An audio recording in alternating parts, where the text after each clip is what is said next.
मेरे प्यारे बच्चों, आप सभी का मैं अमन सिंह। फिजिक्स का टॉपिक था आज। काफ़ी हद तक आप फिजिक्स के टॉपिकों को पढ़ चुके हैं। आज मेरा टॉपिक क्या है? प्रक्षेप्य गति। क्या? प्रक्षेप्य गति।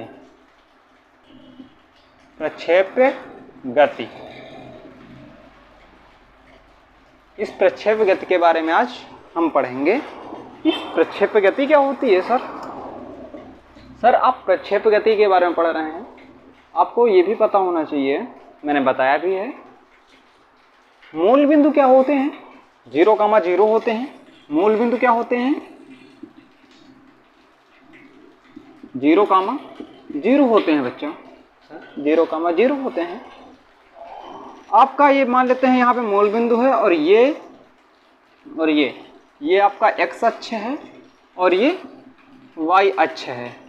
कौन सा अक्ष है? आपके x अक्ष है, ठीक है, ऊपर y अक्ष है। आपके ये बिंदु सर क्या होंगे? तो ये मूल बिंदु होंगे। कौन से मूल बिंदु? क्या आपको मैंने बताया 0,0 होंगे।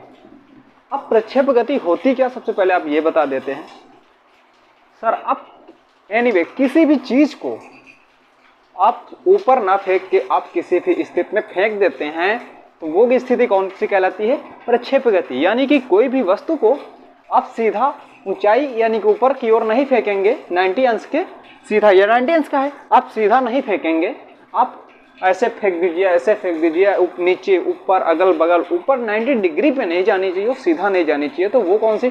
सीधा जा रही है तो वो प्रक्षेप्य गति नहीं होगी। सीधा ना जाके तो आप किसी भी स्थिति पे फेंक दीजिए किसी भी वस्तु को, वो प्रक्षेप्य गति कहलाएगी। कौन सी?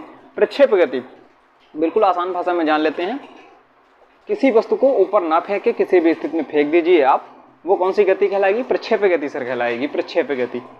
हम मान लेते हैं कोई भी वस्तु को मैंने यहाँ से फेंका और यहाँ जाके ये ऐसे आके ये ऐसे आ गई, ठीक है, ये ऐसे मुड़ गई, ठीक है। मान लेते हैं हम किसी वस्तु को यहाँ से फेंकें, अधिकतम ऊंचाई कहाँ होगी? ये होगी हाईएस्ट ऊंचाई, ये होगी आपकी हाईएस्ट ऊंचाई, ये वाली h होगी। अब आपसे वस्तु की ऊंचाई पूछेगा, ठीक है, और अधिकतम दूरी पूछेगा। दूरी को परास बोलते हैं सर, परास, ठीक है। यानी कि मूल बिंदु से x अक्ष की जहां पे वस्तु गिर रही है उस परास क्या होगा आपसे ये पूछेगा, अधिकतम ऊंचाई पूछेगा। ये आपका कौन सा समय है? ये चढ़ान का समय कहलाता है। कौन सा?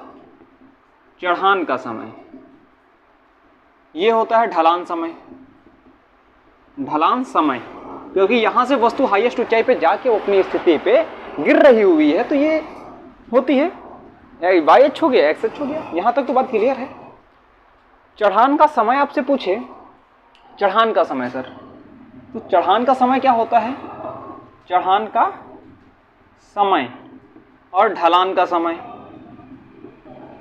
ढलान का समय। अब चढ़ान का समय और ढलान का समय आपसे जो अगर पूछ रहा है तो सर हो जाता है, वस्तु क्या होती है?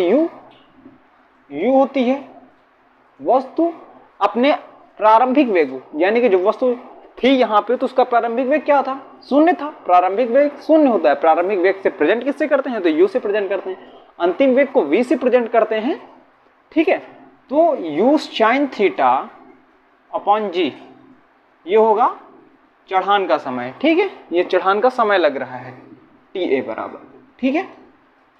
और ढलान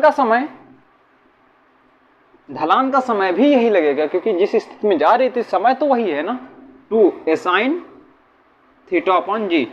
अब आपसे यही पूछ लेता है ढलान का समय और चढ़ान का कुल समय कितना लगेगा, वस्तु जहां से फेंकी गई और अंतिम वस्तु पे जहां वस्तु गिरी। तो आप यहां से निकाल सकते हैं कुल समय।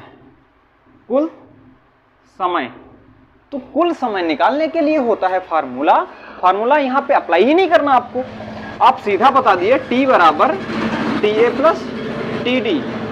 ये होगा, TA का मान ये रखा हुआ है, U sin theta upon G plus TD का मान U sin theta upon G। अब क्या होगा? जुड़ जाएंगे एक ये और एक ये, क्या हो जाएगा? T बराबर निकल के आएगा 2U sin theta upon G। ये होगा आपका कुल समय। ये क्या होगा? सर आपका ये कुल समय हो जाएगा। अब यहाँ से आपकी परास की बात करती है। परास क्या होगा? परास यानी कि दूरी क्या होगी? परास क्या होगी और दूरी क्या होगी? तो दूरी हो जाती है यू स्क्वायर साइन 2θ अपॉन जी। ये होती है दूरी यानी परास। दूरी यानी परास। परास का फॉर्मूला यहाँ से ये बनता है, मूल बिंदु से एक्स अक्ष की दूरी क्या होगी? तो यू स्क्वायर साइन 2θ अपॉन जी। ठीक है। अब यही बात आपसे पूछिए अधिकतम ऊंचाई, क्योंकि इस पे यही भी दिख रहा अधिकतम ऊंचाई। अब तो ढलान का समय और चढ़ान का समय निकालने हैं। आप जहाँ पे अधिकतम ऊंचाई थी, अधिकतम ऊंचाई बराबर सूत्र क्या होता है? तो यहाँ पे डाल देते हैं अधिकतम ऊंचाई। अधिकतम ऊंचाई h बराबर सर क्या हो जाएगा? अब यहाँ से देख सकते हैं ये चढ़ान का समय और ये ढलान का समय, तो हो जाएगा यू स्क्वायर, ये साइन था और ये साइन था, क्या हो जाएगा? साइन स्क्वायर थीटा अपॉन जी। अब बिल्कुल आसानी से अब 4 फार्मूले हैं, बहुत ही आसान है। आप देख सकते हैं। वीडियो अच्छा लग रहा हो तो लाइक एंड शेयर दोस्तों बनता है। ये आपका चढ़ान का समय है और ये ढलान का समय है। आपसे कुल समय पूछता है तो इनका योग कर देते हैं दोनों का। ठीक है। और परास यानी कि दूरी पूछेगा, मूल बिंदु से एक्स अक्ष की दूरी पूछ रहा है, तो ये हो जाएगी आपकी यू स्क्वायर साइन 2θ अपॉन जी। और यही पूछता है अधिकतम ऊंचाई, यानी कि जो वस्तु थी वो अधिकतम ऊंचाई जब पहुंच गई तो उसकी हाईएस्ट ऊंचाई क्या होगी? तो ये हो जाएगी u square sine square theta upon G. दोस्तों वीडियो अच्छा लगा हो तो लाइक एंड शेयर बनता है। फिर से स्टीपेंड यूट्यूब चैनल के साथ मुलाकात होगी अमन सिंह से।